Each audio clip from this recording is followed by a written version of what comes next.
a day that we have been waiting for a long time.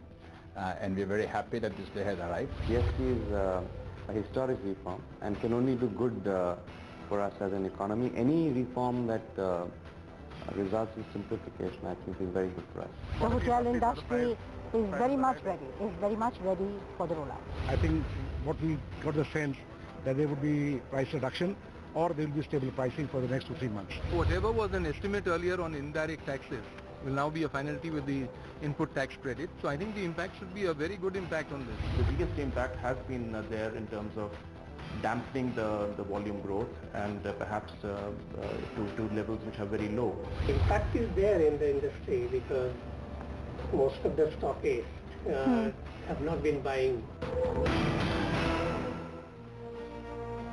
Good evening and thanks very much for joining us here on our special broadcast on Network 18. I'm Shireen Bhan, and with me in the studio in our GST headquarters outside of Parliament at the Imperial Hotel in the capital is Bhupen Chaubey.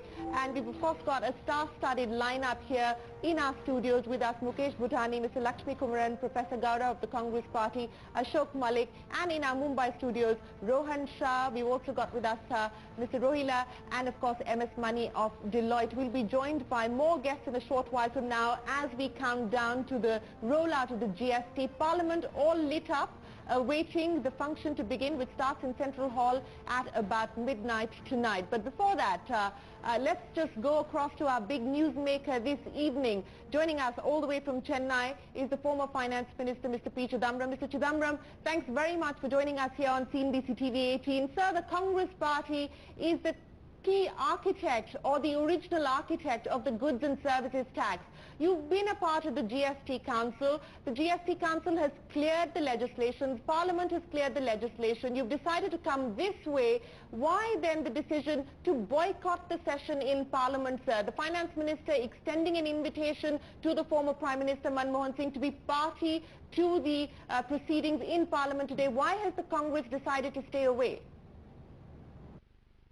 I'm in Chennai. I don't know the circumstances under which the decision was taken, but the leaders of the Congress Party addressed a press conference yesterday and explained the reasons. So I have nothing to add. But what is important is that the Congress Party supports the GST. It was the originator of the idea of GST.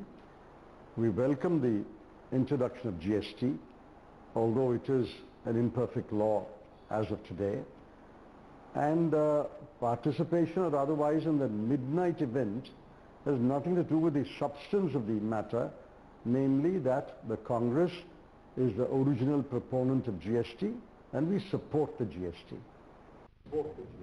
So you support the GST, you don't support the fact that the GST is rolling out on the 1st of July because you believe that we're not ready for it just yet. You would have preferred the 1st of October. But Mr. Chidambaram, the fact of the matter is it is 1st of July, so there's no going back on that. What do you see as being the biggest challenge in the implementation? Everyone's talking about glitches, teething trouble. What do you see as being the biggest challenge as we get set for the rollout? The biggest challenge is you're rolling out when very, very large sections of small and medium business and even large businesses have made it abundantly clear that they are yet unprepared for the rollout. You're doing this against the wishes of the taxpaying community. When we rolled out VAT, there was not one voice which said we are unprepared.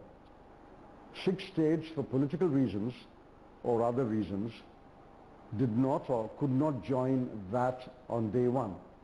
But within 4 or 5 months, they joined VAT.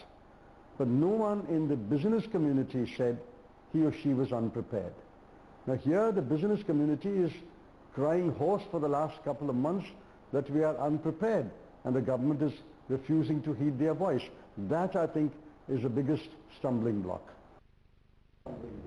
Okay, you're saying that the business community is expressing its inadequacy to be ready for the July 1 rollout. We've been speaking with the business community, whether it's CII or FICCI, they're saying July 1, we're all set to go. Yes, there are legitimate concerns that are being raised by the MSME sector in terms of preparedness. But Mr. Chidambaram, you know, It is going to be July 1 now, sir. In terms of disruption on the ground, given the experiences that you were just alluding to when we switched over to VAT, and this is very, very different, what do you see as being the big disruption, sir?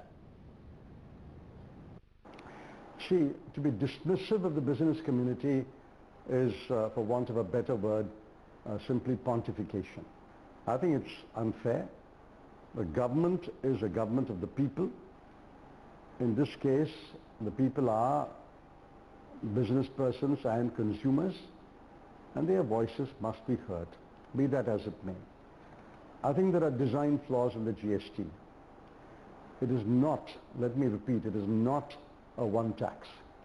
I can understand a one tax being interpreted to mean a standard rate, a standard minus rate for special goods, and a standard plus rate for demerit goods.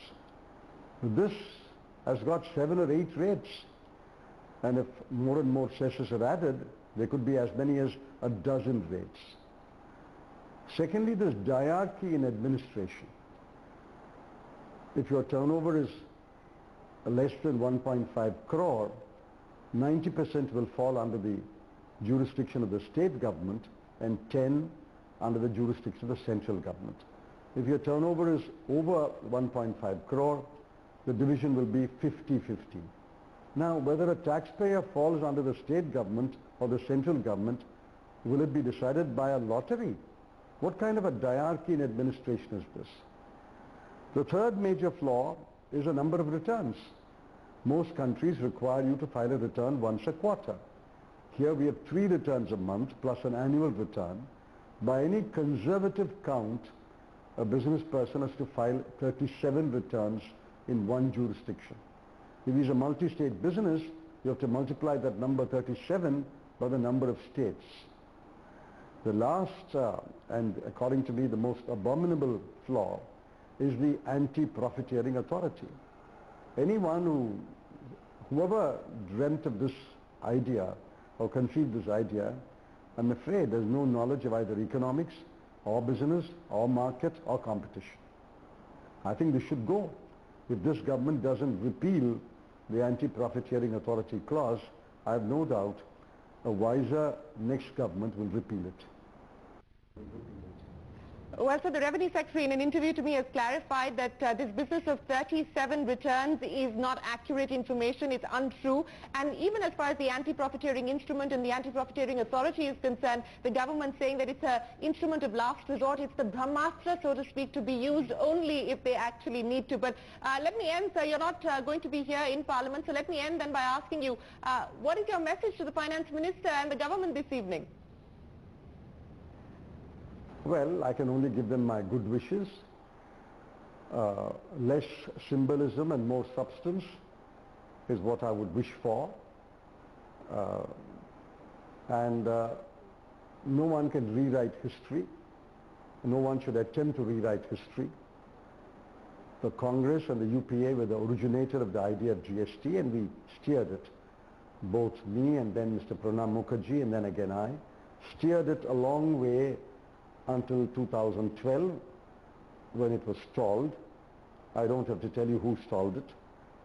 Now in 2014, the Congress cooperated with the government in passing the GST laws, and that again is a historical fact. No one can say that the Congress did not cooperate with the government. The laws are made. Now the GST will come into effect on 1st of July. Let's, for the sake of the country, wish that the rollout is smooth and GST will be positive for the country. Well, thanks very much, Mr. Chidambaram, for joining us there and for that message for the Finance Minister and the government. Let me bring in a quick word in from our tax experts who've been patiently waiting in. Rohan Shah, you just heard the former Finance Minister there. We've been together on this program now for virtually the last several months, analyzing and decoding the decisions that have been taken by the GST Council. Literally under 3 hours to go now for the rollout. Mr. Shah, how secure do you believe things are for the rollout? I think the government wouldn't be pushing this date and this time if it wasn't convinced that the entire mechanism is in fact secure. And therefore there are two parts to it. One is the government's own preparedness and importantly industry's preparedness. I think the government must feel confident about its own preparedness and we must trust that. I don't think we should second guess that. As far as industry is concerned, quite clearly you are hearing the doyens of industry sort of saying they are prepared, and then you are hearing the small and medium sector saying that they are less so. And from my perspective, therefore, quite clearly that segment of industry is feeling less confident, and government has given a facilitation up to the 5th of September to say, you will have more time to sort of effectively come on board. So one feels, the various elements, at least at the government end, are ready. In industry, I think there is a chunk which is ready and some part which isn't. Two important parts that, we ought not to really forget. One, I think we've finished only one phase of GST, which is the legislative and the prescriptive phase. This is the phase where we've told everyone this is the law, and part of it is obviously still evolving. There is going to be another phase which is just the pure migration, and the third phase is really going to be the phase of tax administration and interpretation. This GST will not be fully delivered till we don't get past all three stages. And to get past all three stages, I think we still have another year and a half to go. So what we can really talk of in terms of preparedness is that as of today, government feels the GST and etc. is prepared, industry feels prepared, but there is still a phase to come which is the actual migration and then the whole administration and interpretation. The one other element that none of us have visibility of is a very, very important part of the system, which is the tax administrator. How well prepared is the tax administrator? Many of them have dealt with VAT all their lives, they don't understand services, and while I believe the outreach programs have tried to take on board all tax administrators, to me one other missing element on which at least I have no visibility is that how well is that tax administrator prepared. So it's a amalgam of many moving parts. I think, Rohan, you make that's a very important point that you make, that how well is the tax administrator really ready? How prepared is he? Because a lot of panelists who've been joining us in course of our programming have been suggesting that there may be speed breakers, there may be these speed bumps, maybe these are the bumps that we're looking at. Let me also quickly welcome our political panelists here. Ashok Malik, our in-house commentator, is here, and Professor Rajiv Gowda, the spokesperson of the Congress Party, here with us. G.V. Narasimha Rao of the Bharatiya Janata Party, and D. Raja, leader of CPI, live with us as well. Let me just begin with you, Professor Gowda. This point which is being made, that listen, it's a good move. It's a good move, a move whose time had come. Where does the Congress Party stand? Do you believe this GST is good? Are you simply opposed to this midnight session because it's about giving credit to Prime Minister Modi? What is the Congress's real position today? If the Congress Party were in a position to roll out GST today, we would have made sure that 4 or 5 steps would have been in place. We would have made sure that the GSTN network was tried and tested and ready to go. We would have made sure that there would be workshops in districts so that every small and medium and micro enterprise would know how to migrate to the GST. We'd make sure that all states had passed the state GST law. Do you think the government has done nothing of this? These are the flaws. That's the reason why we're really concerned. With demonetization, they did the same thing. Some big bang announcement and then chaos in implementation. So again comparison demonetization. Once again, we're seeing this government focusing on the grand tamasha and not on the impact on the economy. G.V. Narasimha Rao. Let's get a response to G.V. Narasimha Rao, because I think the point being made by Rohan Shah, tax expert in you, GVL it's straightforward. The government, fresh from this Uttar Pradesh big massive victory, success of demonetization according to the government, now wants to go in for the kill, and therefore it's simply moving on without thinking, without being absolutely convinced whether it's prepared or not. As a criticism coming from the Congress Party. Are we prepared, GVL, at the end of the day? Absolutely, Bhupendra. I think depending on whom you choose to speak to in the Congress Party, you are getting different explanations as to why they are not attending the session tonight. And I think there is utter confusion and chaos in the Congress Party itself. Because you heard something from in the press conference addressed by the Congress leaders yesterday. Party spokespersons on different channels are coming up with different explanations. So I'm at a loss Is it simply the Congress party is unwilling to join this momentous occasion in our history? Is it one? Let's be honest, Professor Gowda, your real problem is you don't wish to give credit to Prime Minister Modi. Unfortunately. Modi is the real problem for you. You believe Modi will come, he will make a speech, the entire semantics, the imagery will be only and only around Prime Minister Modi, and you and your party cannot accept Unfortunately, we place the nation's interest above all that, and the words that he used, utter confusion, that's what we're going to see from tomorrow. The trading economy is going to be going through utter confusion. There's going to be multiple perspectives on what has this government done to us. Modi gets his grand drama, and the people and the economy... Can I tell you, you seem to be in a minority today. You know, Shireen and I have been speaking to a whole range of CII, Picky, business. So I'm looking at two different words. The pleasure of being with Shireen Bhan is to look at two different words. There's a business community, there is a political community. You should have been speaking to the trader, to the people in the textile industry who are going to shut down their factories. You should have been speaking to everyone out there who is saying, what is this government doing to us once again? Another tale of incompetence from the Modi Sarkar, unleashing havoc on the economy. To be fair, sir, your party is part of the GST Council, sir. The GST Council has decided on July 1st as the date of the rollout. If you were so averse to the 1st of July, sir, why didn't the Congress party dissent within the GST Council? But I don't want to make this about the Congress versus the BJP, because this is a far more important issue. Mukesh Butani, on the critical issue that Mr. Gowda raised, and I think there are legitimate concerns on the preparedness of the MSME sector. Let's be honest about that. There's no getting away from that. But do you believe that there is going to be, the words used, utter chaos, utter confusion, come midnight tonight?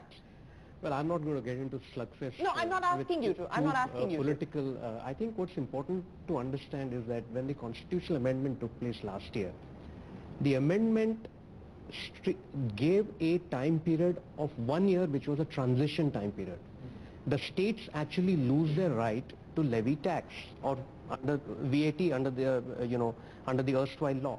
So I don't think that there were any options over here purely from a constitutional law standpoint.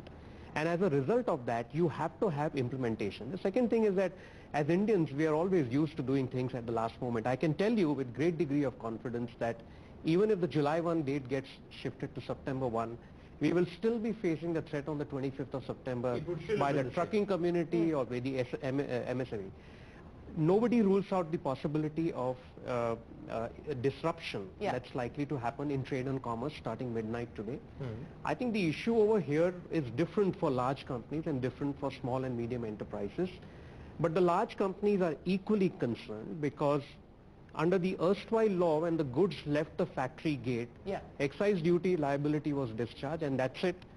Now what's likely to happen is that if their service providers, which are the logistics company, which are the companies that provide, which fall in the medium enterprise sector, if they are not ready, for example, if they don't have a GST registration number, the trouble starts there, because the entire GST chain, before it goes away, will break away there at So are these just teething problems?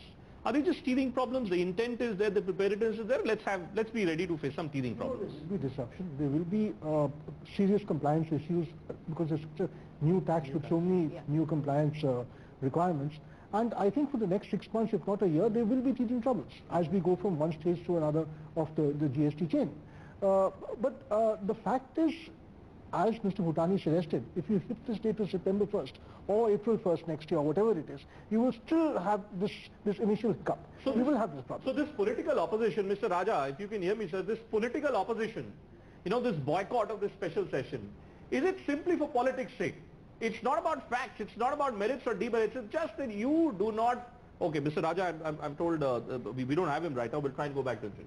Okay, we'll go back to him. But as Ashok Malik was pointing out, and I remember Rohan Shah on one of our earlier shows saying that the GST should not be a race to a date. It should be a race to a result.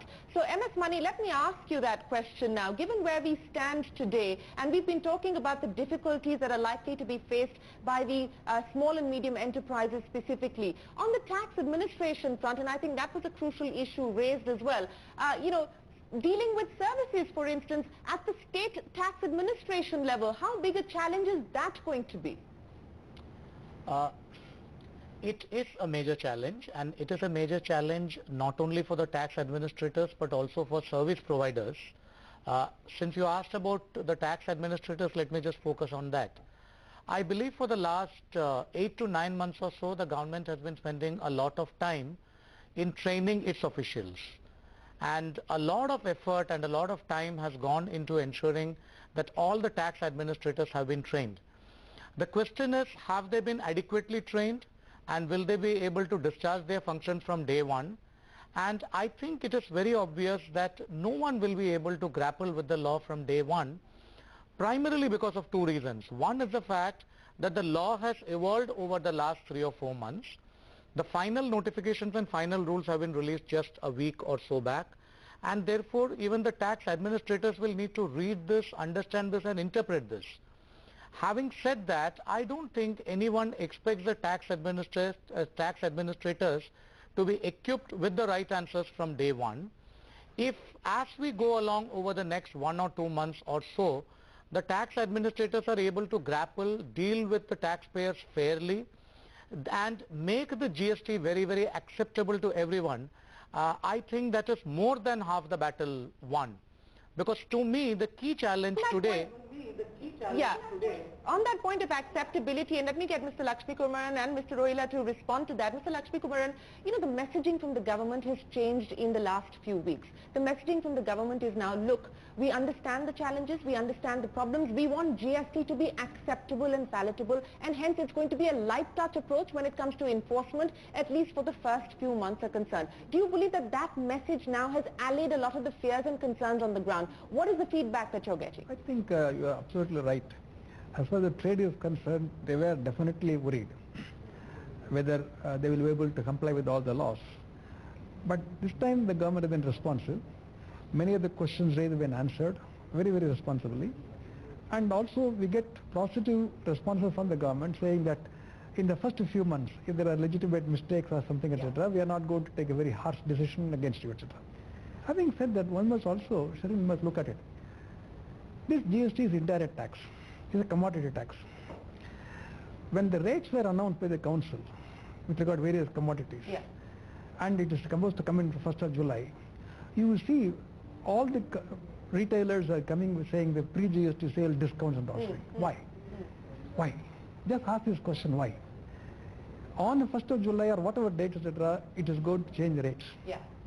You have got an existing stock. After all, the stocks have to move. We can't just stop the production. It cannot. The economy is not good. So therefore, the goods are going to manufacture, is going to be in this time. Longer we are going to have the gap between now and say 1st September, the uncertainty of this particular thing will continue, the production will continue, the retailers are uncertain, and therefore... So they're confused about how the transition stock and the transition rules are going to apply, and which is why you're seeing these GST Mahurat sales being played out across the country. Big Bazaar is going to be open post-midnight tonight, and they've got a massive sale on as well. So there is a confusion and perhaps maybe even trust deficit on how these rules, the transition rules, will apply. Trust deficit. Basically, you must realize, on 1st of July, when the rates are going to be increased, when the prices are going to go up, they are going to get less credit. Therefore, they are going to lose money. So losing then, they get the goodwill of the community and then say, I'll give a discount now. Take it. What about this political fear which is being expressed by the West Bengal Chief Minister Mamata Banerjee, who's put out a rather elaborate Facebook post just a short while back, where she says that GST will lead to return of Inspector Raj. That industrialists are going to be harassed, small farmers are going to, small traders are going to be harassed. I mean, I could say that interface between the taxpayer and the tax collector is going to be reduced. It's going to be reduced. It is reduced because the whole thing is going to be online. Therefore, you are going to face the machine and the software and not the face of the department. The entire objective of GST should not welcome this then? I mean, should the Congress, the Trinamool Congress not welcome this move instead of suggesting that this is the return of Inspector Raj? No. See, when there is a lot more discretion, ultimately, when many issues are going to come up for clarification, when the same good in this category it comes under 5%, in some other category it comes under 12 or 18, that's going to that confusion will have to be resolved by human beings, and at that point discretion would come into play. Various kinds of what's the word for that? Not adjudication is a kind word for that. The human interface comes in. There's a political economy word for it, which is about extraction. What's extraction? Huh? Rent seeking is the word, yes. That's what would end up happening at that time. You see, many of these questions about the light touch administration can be asked of the union government, they should be asked of the union government. But frankly, they also need to be asked of state governments. Oh, absolutely. Okay, because, you know, in India, infrastructure for tax collection was invested in by big manufacturing states like Maharashtra, Gujarat, Tamil Nadu, and so on and so forth. Here, this is a destination-based tax rather than a source-based tax. So states like UP and Bihar, traditionally poor states, are suddenly going to be collecting a lot of tax because they have lots of consumers.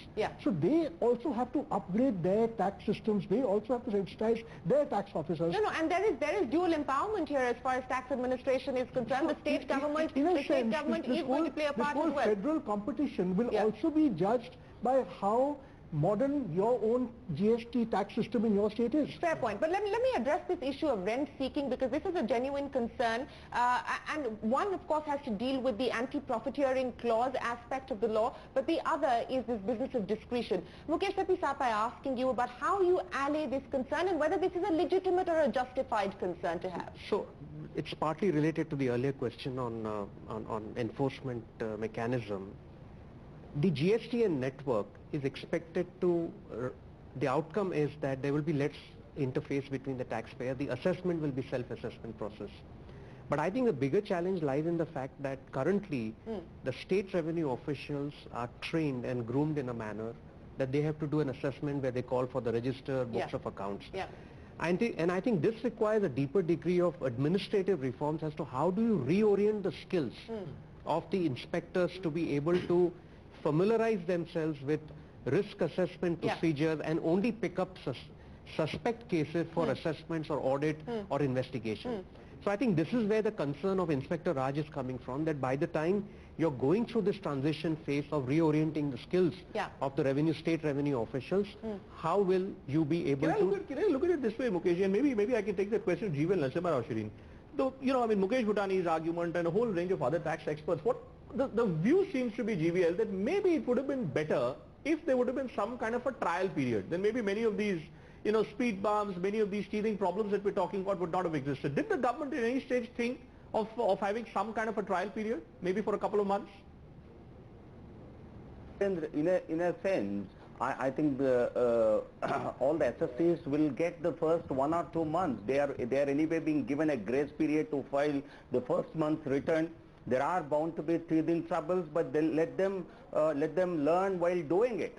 I think a trial will never be, can never be, a pilot can never be on the same scale under real conditions as a real month would be. So in my opinion, I think the teething troubles, if they are there, they will be, there will be certain laxities that will be shown. There will be a grace period that will be available, and let them learn while doing it. I don't think there was a trial required, because no trial can exactly replicate a real experience. So to that sense, in that sense, I think... I'm afraid, Mr. GVL Narasimha Rao, I'm afraid you will not find that much support. I think there is consensus within at least the community that is working on the goods and services tax that yes, there ought to have been a trial period. In most countries where the GST has been rolled out, there have been extensive trial periods. But let me bring in our tax experts to respond to you, and then I'll get you to respond to them. Let me start by asking you, Mr. Rohila, you just heard what the BJP spokesperson there said, that this fact that we're giving you an extension as far as your GST return filing is concerned, this should suffice as the trial period itself. Does that argument fly? Well, firstly, I think the government is mindful that it would require to give some trial period to the industry, and keeping that in mind, they did extend the return filing date. So it's not only the return filing date, but they have also eased in terms of the format of the return. So they are mindful and they have extended that. Now, having said that, very clearly we are talking of worries. My first point is that why should we worry? Weren't we worried about 17 taxes which we talked of? There were 17 taxes vis-a-vis, now we are talking of GST. So it is a gigantic reform. Of course, there would be teething problems initially, no doubt about it, and government is mindful, and I feel this is the time where government can extend their arms by saying that we will give further relaxation in terms of procedures, in terms of filing, and as Mr. Rao rightly said, otherwise we would never begin. So somewhere we have to start, the net practice, what we talk of, somewhere it has to begin. So I think in the days to come, yes, we will hear more from the government extending certain relaxations. Sure. Just on that point, and I'll toss it back to Bhupen. Rohan Shah, within the ambit of the law, and this was the chat I had with the Revenue Secretary, I asked him that you have decided now to provide certain relief by way of extending the time period for the returns filing, but what about things like penalty, for instance? Could you consider waiving penalties for the first 6 months, given the fact that people are just getting used to this? He said that, well, that is a provision in the ambit of the law, but we don't want to tell people that we're going down that road. But do you believe that, given the responsiveness that the GST Council has shown so far, we could perhaps see more relief and more relaxation as the implementation takes place? I think so. I think, every signal for me is a signal from government to say we want people to participate, but we are not going to police them very hard. You see the approach in terms of, Mr. Adia has said very clearly that, we will not look at penalties unless it is gross fraud. And obviously as a nation, we don't want to condone gross fraud. So if it is technical, if it is interpretational, I don't think they are going to come down on people with penalties, and he's been candid about it. The second situation is, I don't think I have seen a tax administration this proactive in terms of trying to address issues or answer queries, or even if you see, some of the best written inputs have come through the government advertisements on what the law is. So they are taking a step forward, A, to educate, but also to be, hugely responsive. The third issue which I'm seeing articulated on the panel is, what will happen when we get to the state administrator and, you can have 30 interpretations, it could be mayhem. To me, the answer is not GSTN. To me, the answer is the sort of chemistry we've seen in the GST Council. That council will subsist. If they continue to say that we will support and be cohesive as a unit, even in the administration phase, that center and state will work together even in the administration phase, I think that may be your answer. Because when they've come together in the council, A, they've achieved a lot, there has been no dissonance. If that chemistry can be replicated for the next 1 year, even in tax administration, I think that's where you have a winner, and I think it's imperative that that chemistry is actually multiplied and extended. I must also point out that actually one of the people who had strongly objected to GST network, Shireen, was the BJP's Rajya Sabha MP, Subramanian Swamy. Even went to the extent of go to court on that one. But let's say we do a short break.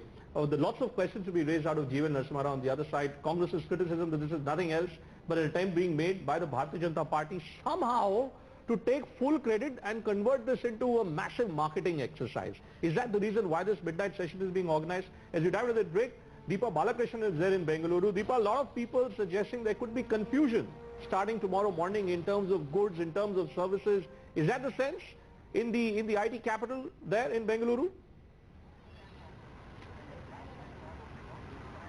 Completely. In fact, I have two traders with me. One of them is the head of the Wholesale Grain Merchants Association. Food grains, rice, which is a staple in South India, certainly is going to get costlier purely because packaged goods, we're told, is going to be more expensive. Mr. Lahoti, first coming to you. How do you see things affecting your work tomorrow? I believe you also have a backlog of stocks in your own godown, which is going to suffer. So because we are basically food grains, pulses, rice, which is staple diet in Karnataka, and it was 0%. Now we are, in the name of branded and unbranded, we are going at 5%, and government, on one hand in the Lok Sabha they said food items will be 0, and their advertisement it will say loose dal, now they are saying packed. You see, don't fool Indian citizens, or I can say straight out to the government, don't fool Indian public, because rice and dal, branded quality, everyone buys, everyone wants a good quality, so it is going to 5% increase from the first. And I am more concerned in the food sector is that though government has given, Karnataka government, we have given GST number, but tomorrow how to bill, what are the procedures, trading community 50% of the wholesalers and about 70% of the retailers are not ready in Karnataka, which is the IT hub. We should understand. They're not even ready to the extent that all these traders are computerized. Mr. Muta here is a textile merchant, sir. Tell me, how, I know the textile industry actually had a shutdown or a bunch today. Yeah, we strongly protest against the 5% implementation for GST taxes. Roti and kapda being the very essential for the human race, you cannot tax such things at 5%. And moreover, we are not against GST. We are against implementation, the way it has been done without any preparedness, and people should be trained, given all infrastructure in place. There should be a lot of training programs and all. Countries like Malaysia, which are very small compared to India, they have taken programs and interviews and information sessions for more than 600, 700 hours every month for continuously 4-5 years before implementing GST. Ours being a very small, huge nation with large number of small traders, these kind of acts will just wipe out all the small traders and business interests like small people and all. You just cannot do appeasement politics in name of GST for big corporate sectors and all. So execution, you worry, will be as ineffective as demonetization execution was? Yeah, certainly. How demonetization it was forced on the people of India. Same thing. That was a different issue. But here we are going for a taxation. It's a huge one nation, one tax they are talking about. So to make this, they should give us softwares. Then we should implement and give training, impart. So as you go on small kirana shop or something, the government might say anything, but we are not ready because they have to buy computers first. What are you going to do tomorrow? How are you invoicing? No, see, our invoice is not ready. 50% of the traders' invoicing is not ready. Tomorrow we don't know. That's why we have said we will not doing any transaction tomorrow. We'll wait and watch for 5 days. Then only we'll operate. Some of them are going to...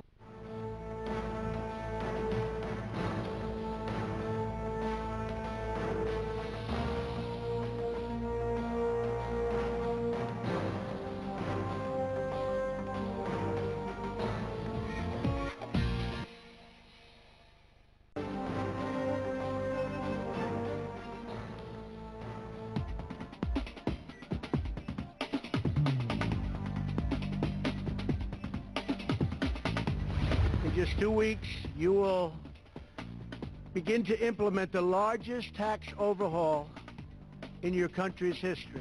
Well, first of all, they've made enormous progress. The monetization, the goods and services tax. Make fundamental changes on the goods and services tax, which I do think is a game changer for India. You have to have the patience of how this occurs. So at the same time, you want to set audacious goals. We're all looking forward to the July 1st rollout. I know it's been a very difficult thing to do, so I'm excited to see it happen. It shows that you can achieve reform by pushing hard for it, and I hope it's just the beginning. Global business leaders there, from JP Morgan's Jamie Dimon to Sundar Pichai of Google to John Chambers of Cisco, watching the rollout of the goods and services tax back home in India. But let me get in a quick word from GVL Narasimha Rao, the spokesperson of the BJP.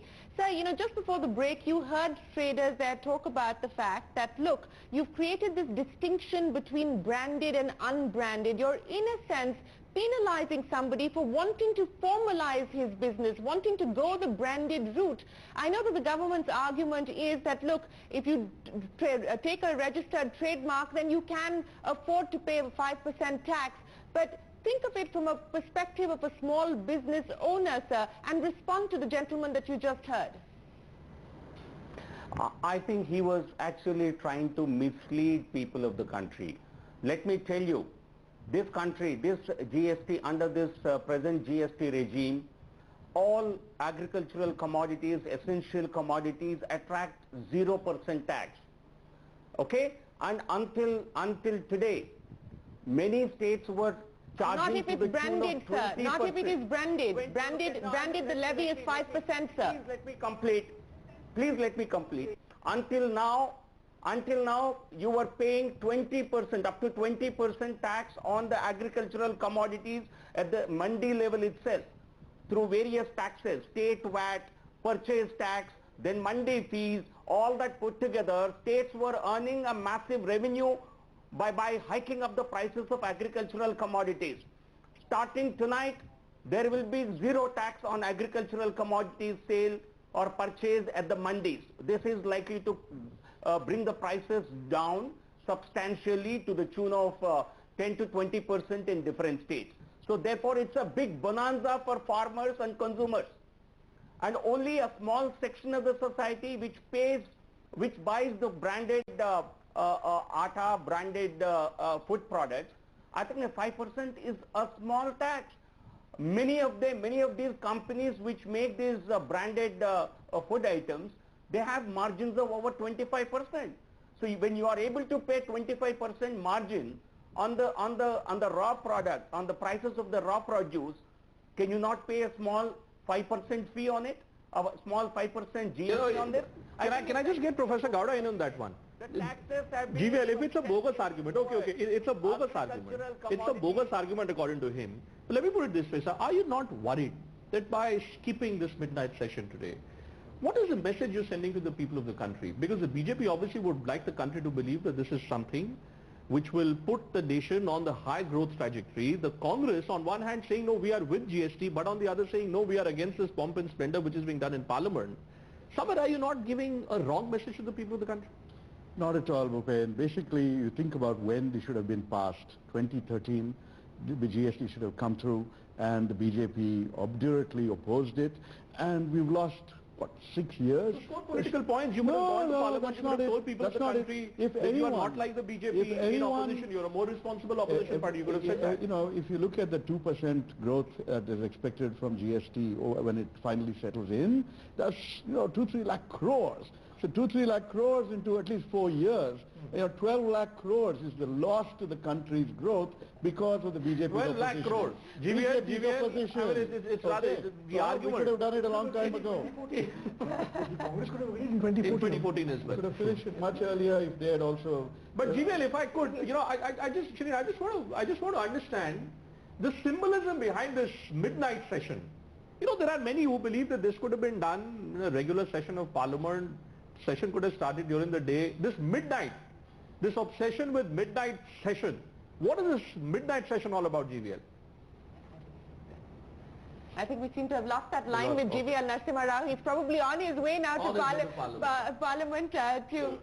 He is true. Can I, GVL, if you could hear me, there are many people, many of our viewers want to know, is there a political message behind the government's move of doing this midnight session? Is it like a marketing exercise?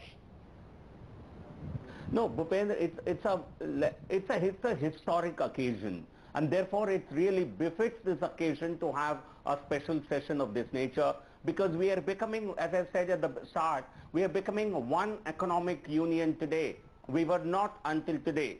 And the repeated criticism of the Congress party, I think, let me answer this. This was not passed during the UPA regime. I think the blame must be laid squarely at the doorstep of Mr. Chidambaram and the Congress party. We have adopted a flexible approach, and they wanted to adopt a big daddy approach. They wanted to thrust it on states, which they were not prepared to do. So therefore, I think the blame has to be laid at their own doorstep, and they did not even pay the CST compensation to the tune of 35,000 crores, which we began paying after we came to power.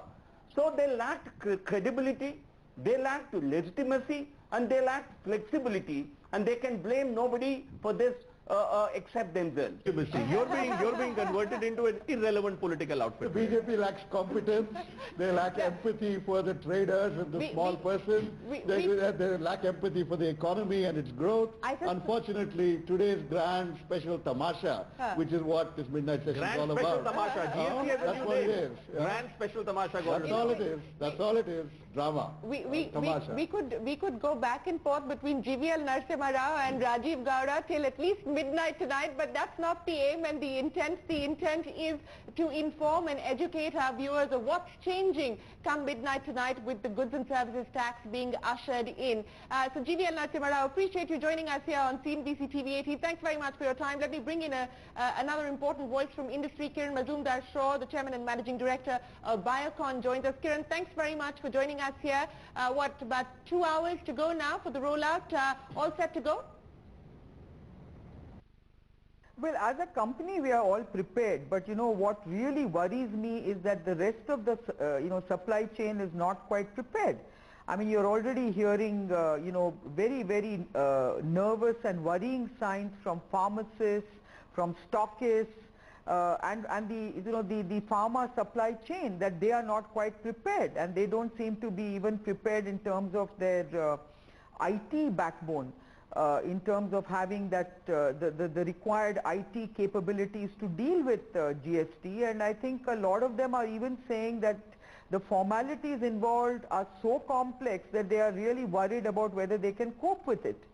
So I'm really, really concerned that, I was so enthusiastic and such a strong advocate for GST, because I thought this is one game-changing, bold economic reform that could silence all the critics of the government for being slow to bring about economic reforms. And yet today we seem to have squandered that opportunity because we made it so complex. Why did we have such a multi-tiered approach to GST? GST has been a game changer in many, many economies where they have one single tax slab. I mean, look at Singapore has a 10% GST, UK has a 20% GST, and I thought that we would have an 18% tax slab and 18 or 20%, and that was it.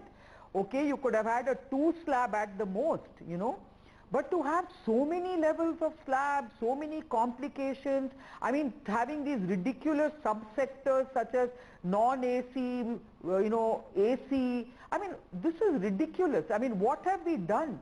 We have simply gone and looked at our old tax structure and tried to kind of accommodate that tax structure under the guise of GST. That's the way it appears to me. And so I'm happy that at least Mr. Hasmukh Kadia is saying that we will get to a 2-slab structure sooner than later, but I hope it's sooner, because otherwise we are squandering this GST opportunity. The Chief Economic Advisor called it the GST Nirvana, except that we don't know when or how soon we're going to be headed to the GST Nirvana of this tax rate convergence that you're talking about, Kiran Majumdar-Shaw. But you said that you're very concerned because at your company level you're okay, but as far as your ecosystem is concerned, you feel that they're not prepared. What are the specific concerns that are being raised? What's the feedback that you're getting, for instance, from your supply chain, from within your ecosystem? Well, the feedback is I wish they had made it less complex. I think I saw all the complexities and the details only very recently, because all this time I thought that, everything was going to be done in a very simplistic way. Now everybody is talking about the bureaucracy involved, the number of form fillings that is going to be involved. It is much more complex than the previous kind of tax systems that we had. So I think people are very concerned. Maybe hopefully, and I'm just keeping my fingers crossed, but that maybe all these concerns are unfounded and maybe it's going to be much simpler. But that's a wish, okay? I think we have to see what is going to happen over the next quarter or two. To me, that monitoring process is going to be extremely important from the Ministry of Finance's point of view. And they must not be in denial. They must not try and, take that approach that all is well, because I do think they need to monitor the situation very, very carefully, and wherever something needs to be responded to very rapidly, they must do it, because otherwise, you will find that large sectors of the business world is going to be impacted. I don't think companies like ours are going to be impacted, because first and foremost, our business relies very little on the domestic market. But I know that a large number of companies that are so dependent on the domestic market are already very concerned. And I don't think big companies are going to be that impacted, but the smaller companies, the smaller players, the traders are the smaller companies, the smaller players will be impacted, the traders will be impacted, and you hope that the Finance Ministry will be responsive in taking this feedback on board. But again, I want to ask you if you can quantify for us, Kiran, based on the anecdotal feedback that you're getting about the kind of hit that we expect in the immediate term. Well, we've seen a huge impact on our business this month, okay? Our business has dropped by more than half, okay, for this month, because our stockists are refusing to stock. The supply chain is also not willing to basically accept material. and they're all saying let's wait for the GST to be implemented. So we have seen a huge impact on our business, and as I mentioned to you, our business is very small in the domestic market, but those pharmaceutical companies who are totally dependent on the domestic market are seriously impacted. I think they've all said that. And if judging by all the comments that are being made by pharmacies and stockists on television, I can see that every one of them is impacted, and I think the bigger impact is the drug shortage that patients are going to face. Then they are going to have a huge impact on the price of drugs. There's going to be black marketeering of drugs. I mean, those are the kind of things we have to be worried about. But why would you say that there's going to be a black market for drugs, Kiran? Because of the shortage that is going to be created in the near term. Stockists are not willing to stock in their pharmacies because they feel that till they get clarity and till they understand what it's all about. Many of them said that they are not even prepared to roll out GST because we don't have the required software and IT systems to support it. Now that is very scary. So the small guys don't have the software and the IT support required to roll out GST. Now that is very scary for the pharmaceutical sector. Well, there are concerns, and we hope that some of those concerns that you have raised here on the program will be addressed. Kiran Mazumdar-Shaw, the Chairman and Managing Director of Biocon, thanks very much for joining us here on our special broadcast. Voices from industry there weighing in on what the GST is going to mean. There will be teething issues and some concerns there being raised by Kiran Mazumdar-Shaw. We are going to take a break, but a lot more when we continue here on our special broadcast. Remember, we're live here from our GST headquarters well past midnight till about 1 a.m. this morning. So come back to us after this very short break. From now, all those concerns which were being expressed by Kiran Mazumdar-Shaw are going to be answered by the Power Minister, Piyush Goyal, who's spoken extensively to us, just allaying all those fears which are being expressed by some of the leading lights of Indian industry. Also time for us to thank Ashok Malik and Professor Gowda. We'll have more panelists on the other side of the short break.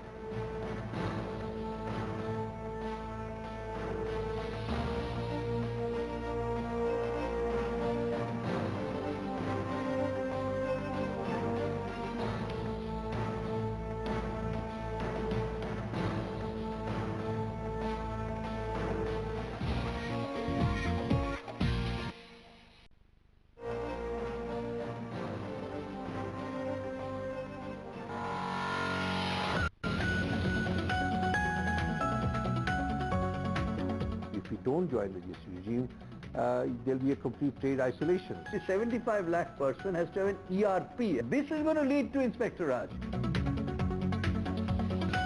96% of our assessees are already on board GST. अगर tax rates कम नहीं किए गए तो मुझे लगता है इससे grey market तो बढ़ेगा।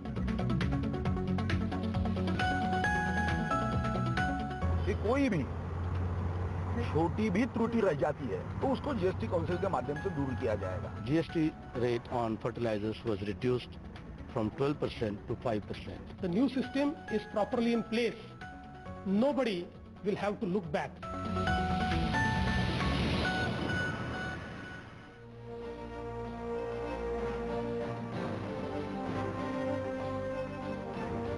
Well, just about 2 hours to go before the action shifts to the Central Hall of Parliament, where we will see the Prime Minister, the President, the Finance Minister, the Vice President take the stage for the rollout of the Goods and Services Tax, the official launch at midnight tonight. We've been getting you reactions from across the spectrum, from policy to politics, from the economy to tax experts. Joining us now is a member of the GST Council and the Finance Minister of the state of Kerala, Mr. Thomas Isaac. Mr. Isaac, appreciate you joining us here on this special Network 18 broadcast. You're not going to be in Parliament, Mr. Isaac. Why have you decided not to go?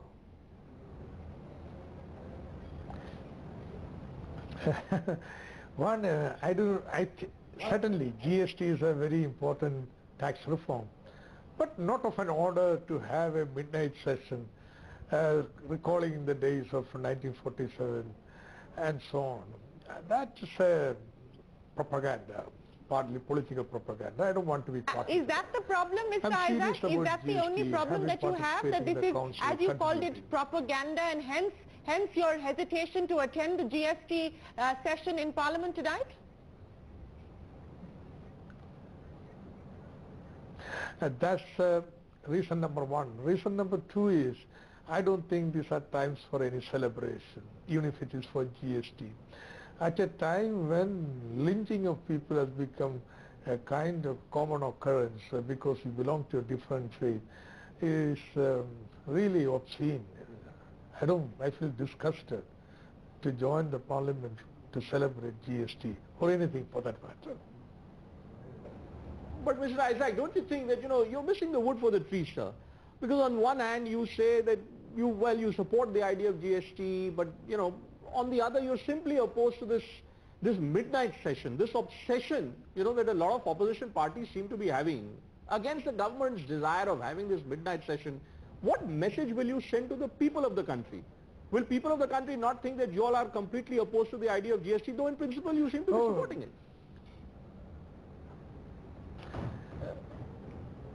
People won't think like that because we are responsible people governing state governments and we are implementing this program here. We have been party to it. In fact, discussion started, when? 2009. Since then the discussions has been going on. And political parties including BJP has taken positions. We know very well. In fact, the entire enterprise of GST was scuttled in 2011 because BJP decided to oppose it. In fact, they stonewalled it for the next 5 years. Is it about, on one hand you say that the country has nothing to celebrate because of these lynchings which are going on. On the other hand, you say that this is just about the government trying to, to score some political points, trying to portray itself in a proper color. Is your reluctance at the end of the day only and only with Prime Minister Modi, with the BJP? Is that the reason why you boycotted this?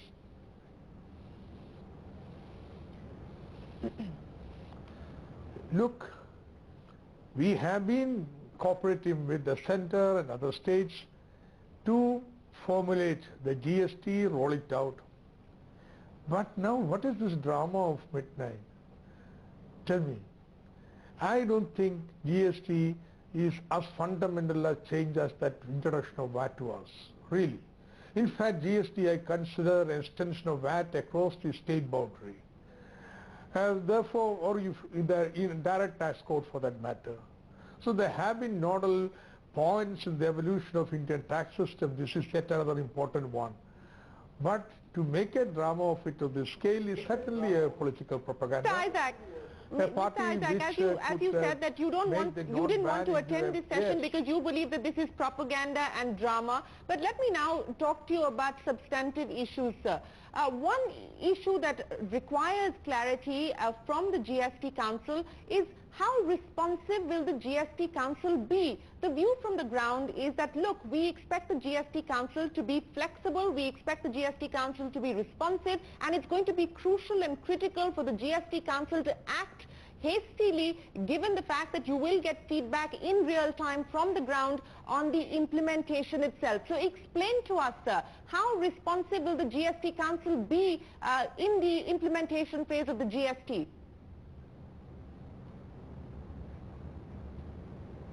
Well, members of GST Council are finance ministers of various states and the union government. And they are elected people, they are responsive to the people, and therefore a council consists of such a diversity of political opinion drawn from all states in India and of very different experiences and so on, cannot but be responsive to what is the reaction from below. And therefore, if you look at, for example... Sir, can I just hold you for a moment? Can I just hold you for a moment, Mr. Isaac? Because there is some breaking news that we're getting. There is some breaking news we're getting, sir, that former Prime Minister, Dr. Manmohan Singh, and this is the view which is coming from the MOS Finance Santosh Gangwar, who's spoken to our correspondent Arunima, and Mr. Gangwar has told our correspondent that Manmohan Singh, former Prime Minister, is going to attend this GST session despite the fact that there is a boycott. There is a boycott which has been announced by the opposition, but Manmohan Singh, Mishrin Well, is then attending. this will confirm what GVL Narasimha Rao was saying, that there's confusion within the Congress party, if indeed the former Prime Minister does attend, because remember the invitation was given to former Prime Minister Manmohan Singh by the Finance Minister saying we would like him to be on stage when the GST rolls out. So that, if you're But saying... yeah, you know, I mean, that's the view which is coming with Santosh Gangwar, but the truth is also this, that Manmohan Singh yesterday had officially sent a letter of regret to the Prime Minister's office and to the Lok Sabha Secretary saying that he will not be attending. That was Manmohan Singh yesterday. He's just trying to figure out whether he's really going to attend. Let's just wait to see if the former Prime Minister is going to attend. But coming back to you, Mr. Thomas Isaac, in terms of the responsiveness of the GST Council, today in the meeting of the GST Council, you've seen another rate revision. You've brought down the rate on fertilizers to 5%. What is the possibility now of more rate revisions, sir? You've got a lot of representations coming in from industry. Are we expecting rate revisions maybe within the first fortnight of the implementation of the GST?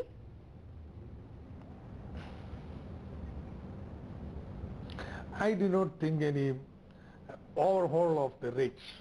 All the rates have been reduced substantially. If you take the incidence of tax in the pre-GST regime and the present one, that incidence of tax in 90% of the commodities have come down. Now take the case of fertilizer. There were many considerations to be made. The first consideration is that the embedded tax in fertilizer is much more than 5%.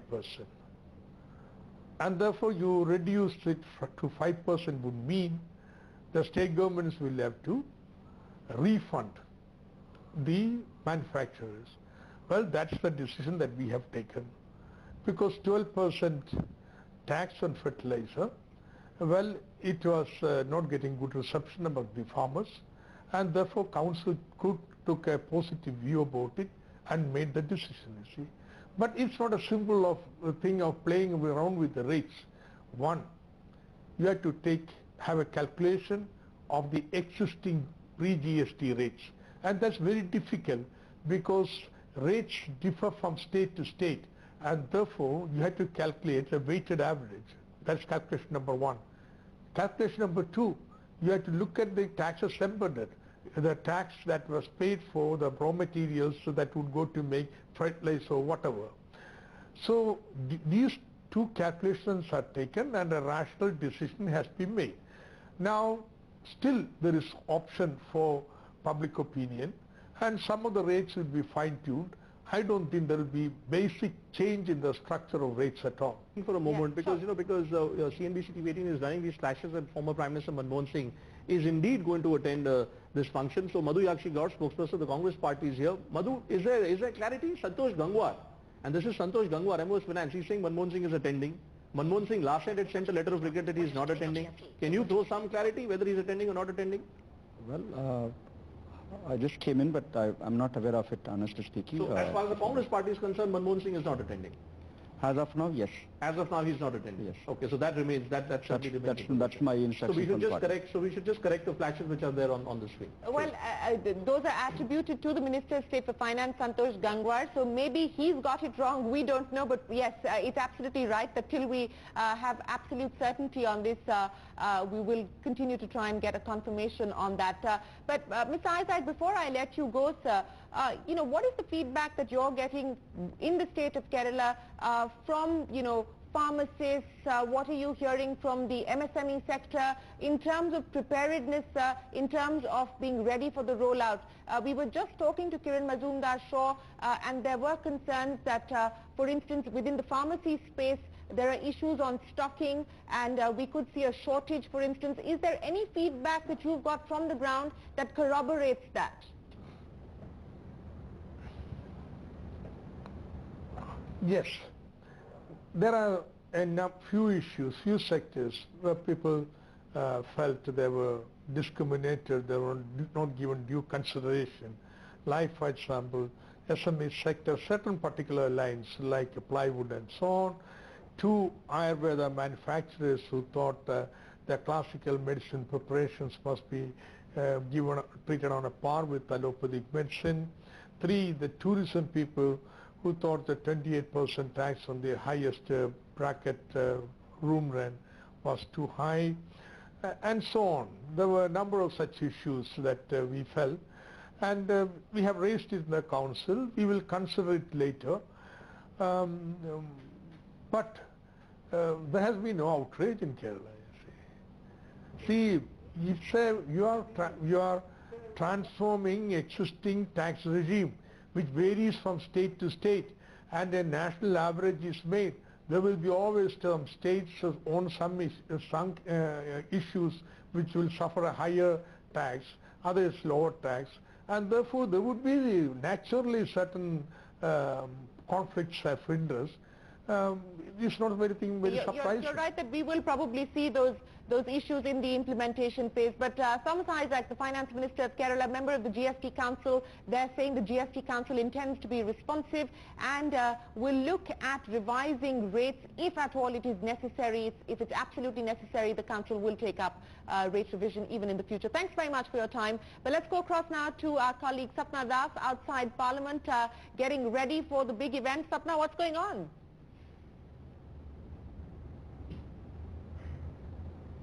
Definitely the historic moment is just round the corner and everybody is excited about it.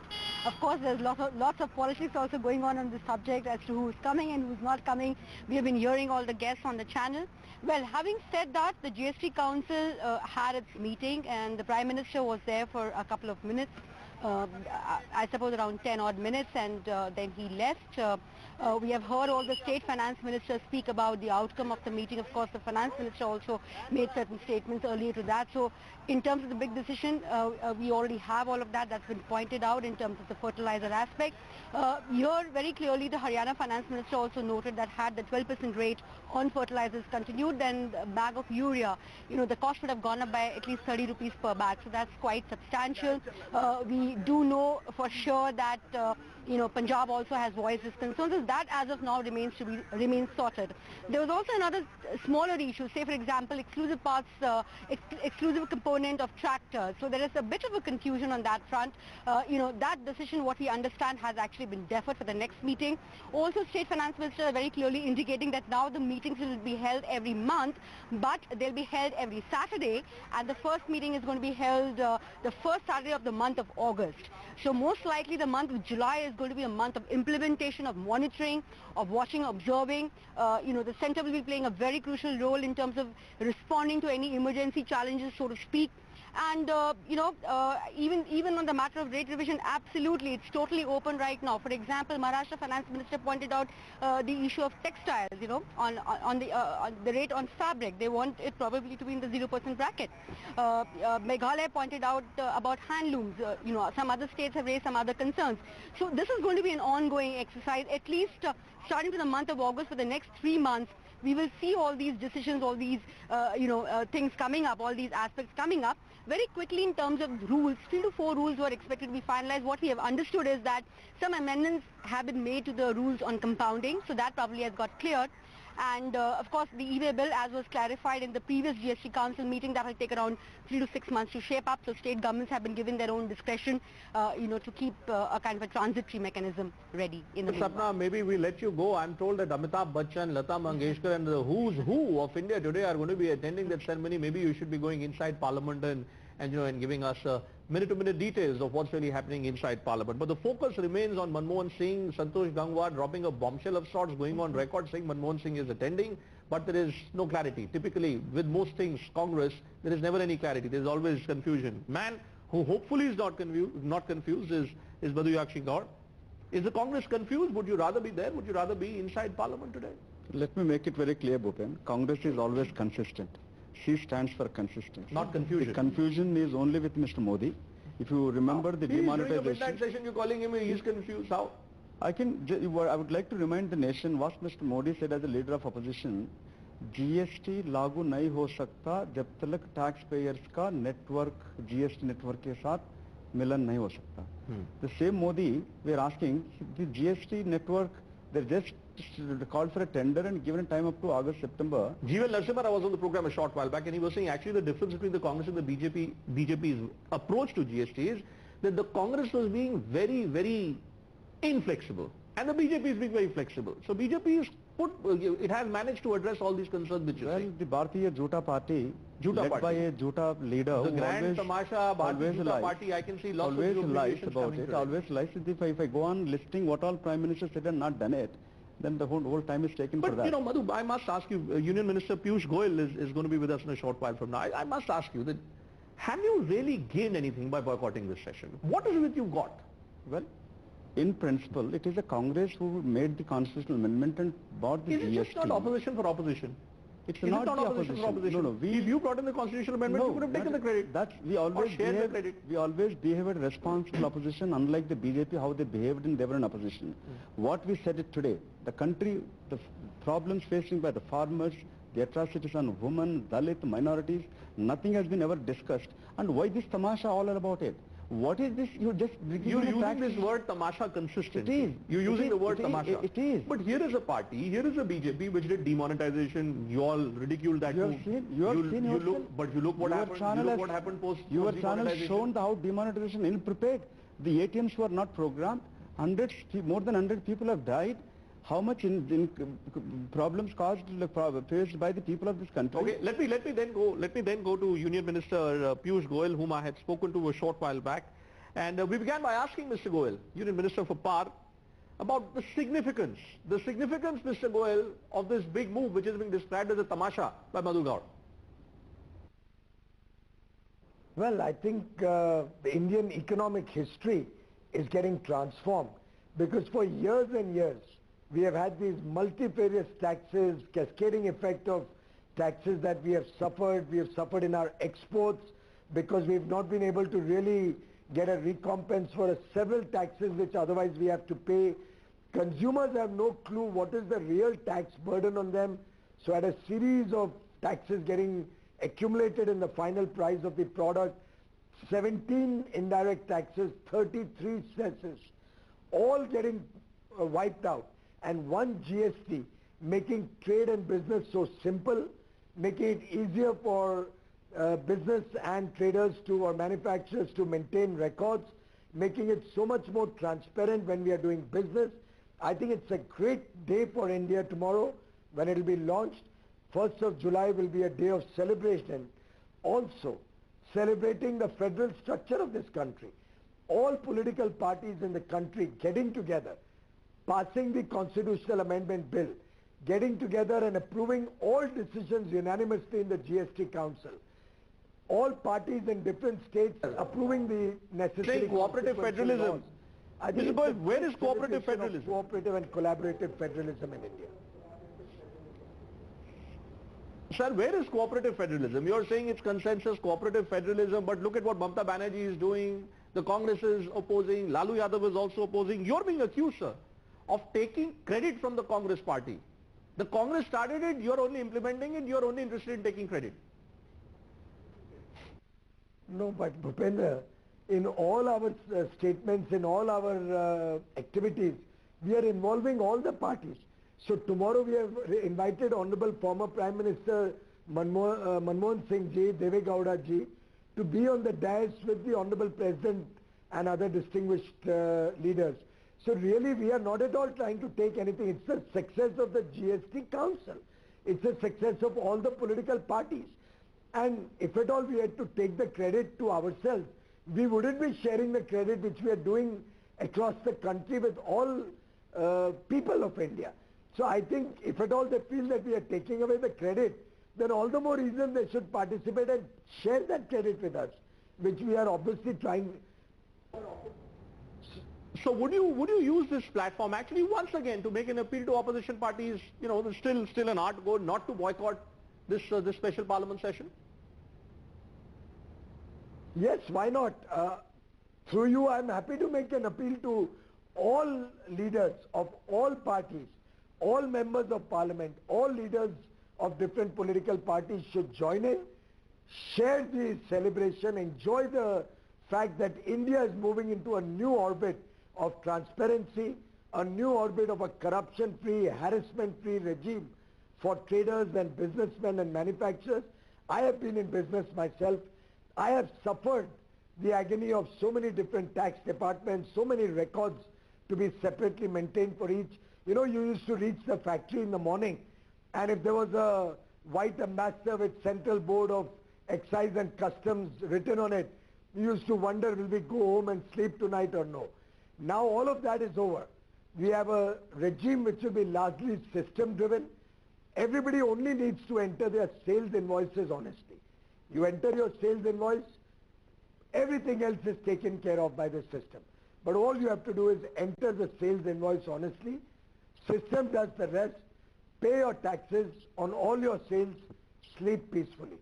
There can be no scope of... Now, you know, Mr. Goyal, you say that you know business quite well. The other person who certainly has been dealing with business is the West Bengal Finance Minister, Amit Mitra. He's spoken to CNBC TV18 and he's making it very clear that this is not working.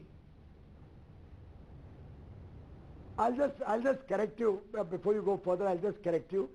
He has been in some industry associations. He has not actually gone and run a factory. He has not actually seeded a factory. He has not been an entrepreneur. So his information is relevant to the large trade, the large organizations which he represented in the trade organization. Right. Mr. Goyal, thank you. Thank you so much, Mr. Goyal, for taking time out for CNN News 18. Well, Madhu Gowda is here, and Ajay Alok of the JDU is also there with us. The JDU, which is being described as the backstabbing opposition. You know, you've ditched the opposition, Ajay Alok. You're there on the side of the NDA. Madhu Gowda says no question of attending such a celebration because there's nothing to celebrate. The Kerala Finance Minister was also saying nothing to celebrate. What is it about the Janata Dal United, about Nitish Kumar that you're seeing? You must be on the same page as the government, unlike the opposition parties. Well, I guess along with JDU, there's NCP also, there's Samajwadi Party also, who was joining the celebrations. And let me remind you, Bhupinder, we were the first party in 2009 when Congress bought this, and we supported it wholeheartedly. And since 2009 till 2017, there's only again one party which has been consistent on GST, that is JDU. Because when 2009, when Congress brought it, BJP was opposing it. And look at the irony of politics. The one who opposed to thin nail, they worked for the last 3 years. Arun Jaitley made a statement that I haven't done so much meeting for any cause other than the GST. And today they are getting it out. But Ajay, you know, what is baffling me, a lot of people are asking me this question. A lot of people are asking me this question on social media, Ajay, that your alliance partner Lalu Yadav doesn't see any merit in what is being done by the BJP. You are implementing GST in the state of Bihar, but Lalu and Congress are your alliance partners. How will this then play out, sir? Am I to read a little more in this boycott of the session from Lalu Yadav and JDU's decision to attend this session? How should I be looking at it politically then? No, I will. First of all, this is not a question of opposition unity, number one.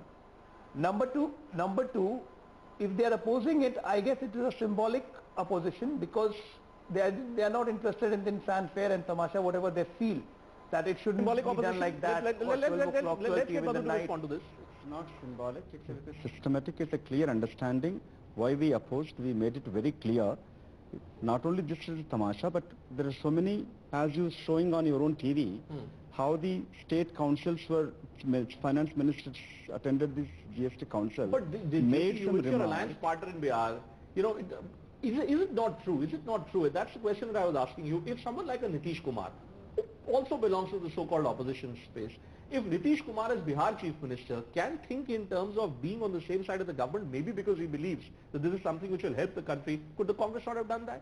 Could we not have seen consensus on this occasion? Here, I think you've taken it wrong, or maybe trying to people take it wrong of we boycotting this GST, this today's special session. We are not per se opposed to the GST bill. The GST bill was passed unanimously. Please recollect that.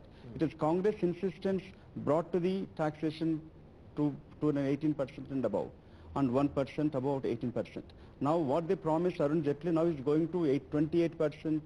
The different tax structure which is showing, the even Piyush Goyal, I wish he could, he is an auditor, successful auditor. If he would answer as an auditor, is it helping to the people or not? So we are a democratic party, fine. JDU. Let's just bring in the former Prime Minister Deve Gowda, who is in fact attending this special session that's been called by the government for the launch of the GST. Here's the former Prime Minister in conversation with our colleague Timji Jaipuria, and we'll be back. I have Mr. Devgowda with me. Sir, how do you see this moment? Because you are a special dignitary here, you are a special invitee. How do you see this? I don't feel any special. Sir, a little louder, please. I am not seeing anything special. Only the GST is going to be launched today. That is the So how only do you see special. the reform? Because NDA government had first introduced this. UPA government is introduced, madam. Huh? UPA was introduced. Hi, sir.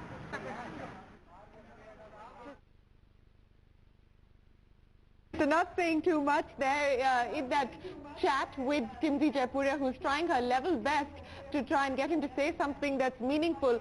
But let's move away from politics for just a bit and let's get back to our tax experts now, because remember, at the stroke of midnight, there is going to be a big change when it comes to compliance. And let me start by asking each of them to take our viewers through what they believe should be the 10 commandments as far as GST compliance are concerned. Rohan Shah, let me start by asking you, what are the do's and don'ts? What is it that industry and the small and medium sector enterprises must keep in mind in terms of compliance? I guess your first issue really is in terms of your registration, and either you're already registered or there was a window open from the 25th of June, you have another 30 days, so you need to be registered. The second is you must have enough details to make up your invoice, so your form could be the form of your choosing, but the information must be such as sort of fits in with what is required in the GST, so that's the second imperative. The third situation is transitional credit being the sort of issue it is. You will have to ensure that you make a demarcation between those goods where you have duty-paying documents, those goods where you don't have duty-paying documents, because each of those has a different significance in terms of how much transitional credit you will effectively get.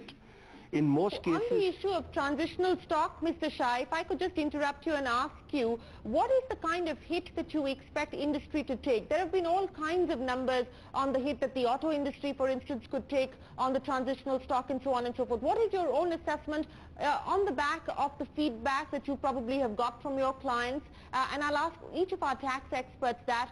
What could be the hit in terms of the transitional stock? So, on transitional stock, I think the simple rule of thumb is effectively this. You're looking for transitional credit. One is in terms of VAT, and if it is a credit which you're carrying in your VAT returns, you will get 100% of that. As far as excise is concerned, you need to have duty-paying documents, and if you have them, you get 100% credit.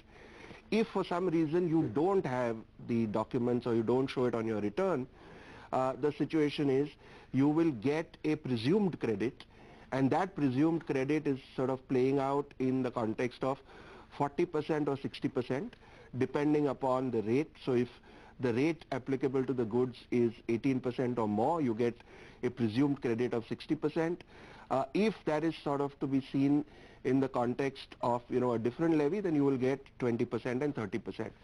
So the facilitation is clearly stated. Each industry has a different impact. So as I sort of talk to people, you mentioned the auto as one sector, there are others who will feel the difference, but I would sort of hesitate to give exact amounts in terms of what people will face. But yes, in many situations where stock is lying at the level beyond the first stage dealer, that is the risk, because those are the people who don't have the relevant duty paying documents in the context of excise. So that quantum of stock is at risk, because there you will only get proportional credit, and to that extent you are going to have a credit burn. Okay, I think these are live pictures that we're getting from Central Hall of Parliament. Momentous occasion. The Congress is describing it as tamasha. So you will perhaps see a lot of empty chairs as well today, because the entire opposition... It looks like a packed house, at least from the pictures that we have. I just spotted Hema Malini there. Well, Hema Malini is there, and Shireen, it's also interesting perhaps to remind our viewers about some of the special invitees today. Yeah. I'm told Ratan Tata has been invited. Mr. Subhash Chandra of the Z Network, I can spot him there as well. Venkaiah Naidu, that's Mr. Nitin Gadkari that you can see on your screens. Telecom Minister Manoj Sinha in attendance there from the Niti Aayog. You've got Vivek Debroy that I can spot as well. So the top ministers in full attendance. Shatrughan Sinha is there in Parliament as well. Yeah, so I mean, BJP MPs may have some issues amongst each other, but when it comes to GST, well, it's a special session. I don't think that anyone in the BJP would be thinking in terms of missing this event. There is Mr. Nitin Gadkari. All right, with that the proceedings in Parliament conclude, and we've got of course our tax panel here ready and waiting. They've been with us through the course of this very long evening to take us through what the GST really means. The GST now being renamed there by the government. The good and simple tax is what the government has now decided to call the GST. That's the Prime Minister, the Lok Sabha Speaker Sumitra Mahajan, walking the President out of Central Hall after the proceedings of the evening. Let's start getting in quick reactions now. Hari Shankar Subramaniam, let's talk about that. Good and simple tax. Catchy. He's trying to sell the idea to India. The question is, will it live up to that promise? Well, we've got to wait and watch. I mean, is it the most ideal structure? May not. But is it the most pragmatic for India to have started with? It is. So you got to give it to them that they did make it pragmatic. It was brought in with a fair degree of consensus as far as the constitutional body of council is concerned, and to that extent I think you should credit them with that. And we'll have to wait and watch how simple it will be. I just want to pick up on one point. The Prime Minister, throughout the speech, Shireen, there were a lot of political references also. One of the points which I picked up is exactly what he had said on 8th of November when he announced the demonetization scheme, which was that this is going to be the ultimate pro-poor reform move. Now here in GST also he says it's the Garib people of this country are going to benefit. How will GST help the Garib people, tell me? So I would interpret that remark in two ways. A, if this is the tax which is going to bring efficiency in the tax system, then fundamentally over a period of time the prices of goods and the return on investment from a point of view of investment will become better. I'll just interrupt you for just 1 second, Hari. We're now joined by the chairperson of India's largest public sector bank, State Bank of India, Arundhati Bhattacharya joins us. Ms. Bhattacharya, appreciate you joining us here at the stroke of the midnight hour as India ushers in the good and simple tax. That's what the Prime Minister is calling it. I've already started getting SMSs from SBI, ma'am, saying that you can pay your GST online via SBI. What does this now mean as far as the economy is concerned? What does it mean for State Bank of India? Well, first and foremost, our technology platform and also our internal processes, they have already been tested and integrated with the GUI portal. I would also like to tell you that our internet banking platform, where this menu was made live after 11 p.m., it has already seen more than 1,000 visits and about 100 transactions already. Most of these, of course, appear to be small value transactions where customers appear to be trying the system out. But it does show that there is huge amount of interest and enthusiasm. In the meanwhile, of course, our customer sensitizing programs, both in virtual, social, all other medias, as well as through town hall meetings, customer meets are going on. I think, of course, that it is an enormous reform. As the Honorable Prime Minister said, it's not only a financial reform, but it's a social reform as well. And we can see that there is a lot of interest, and hopefully that this will be one of those, the really seminal kind of reforms that is done in the country. Ma'am, you talked about the fact that you've already seen about 1,000 visits to the page and about 100 transactions being done on SBI's IT backend. There are concerns on whether the kind of traffic that we could possibly see, whether the systems will be able to cope with that. How confident do you feel about the IT system's robustness? Oh, I think we are very, very confident. We have a lot of redundancy built in. We are calibrated for around 16,000 transactions per second. Currently, we don't do more than 6,000 transactions per second. So we have a lot of capacity, and I don't think it will be a problem. One of the concerns which has been expressed by a whole range of voices on the program today has been that our tax administrators, our tax administration system is itself not ready. Do you buy that? Do you think that that's a genuine concern? Look, the fact of the matter is nobody really knows, whether what they are saying is true or not. and it's always, easiest to express apprehensions. Of course, there will be hiccups. Of course, there will be difficulties. But again, as I said a few days back, I think, it's something that we'll be able to take in our stride. Recently, during the demonetization, if you remember, there was a lot of, talk about how difficult things will be. And even then, we had said from the banking system that we'll work through this, and we are sure that we can get across this. And we did it. So I think in this case too, let us not be so apprehensive. Let us go forward and try to see how things can be worked out. Problems will be there. I'm sure we cannot say that there will be no roadblocks and no obstacles. But I don't think that they will be insurmountable. You don't believe that the problems would be insurmountable, but Ms. Bhattacharya, specifically as far as the banking sector is concerned, one of the apprehensions is this business of multiple registrations, and the GST Council, unfortunately, for the banking sector, the telecom sector, etc., did not provide that relief. So that stays as of today. What is it going to mean now in terms of ease of compliance, in terms of ease of doing business specifically for the banking sector and for your bank? See, the fact of the matter is this has to be addressed through IT. We have already registered ourselves in the various jurisdictions. It's a question of getting the right kind of IT in to enable us to pay the taxes in the right manner. We have been promised that there will be an effort to ensure that there is a single body that will actually do the assessments. If that is the case, then multiple registrations will not be that much of a difficulty. The main problem is we do not want to be assessed at multiple locations. Then it really becomes a difficulty. But that is something I think we have been promised that they are looking into it as to whether a body constituting of some people from the states and some from the center can be a single body for doing our assessments. So we hope to get that relief. Important. You're saying that that assurance has been provided to you by the government, but we don't know whether this mechanism is going to come into place anytime soon. But Ms. Bhattacharya, the Prime Minister said that this is not just an ambitious tax reform. This is a very crucial economic reform. If I were to ask you what this is going to mean as far as the economy is concerned, what would you say? How would you explain the economic benefits of this to the viewers who are tuning in? Well, the first and foremost is, in our country, the tax,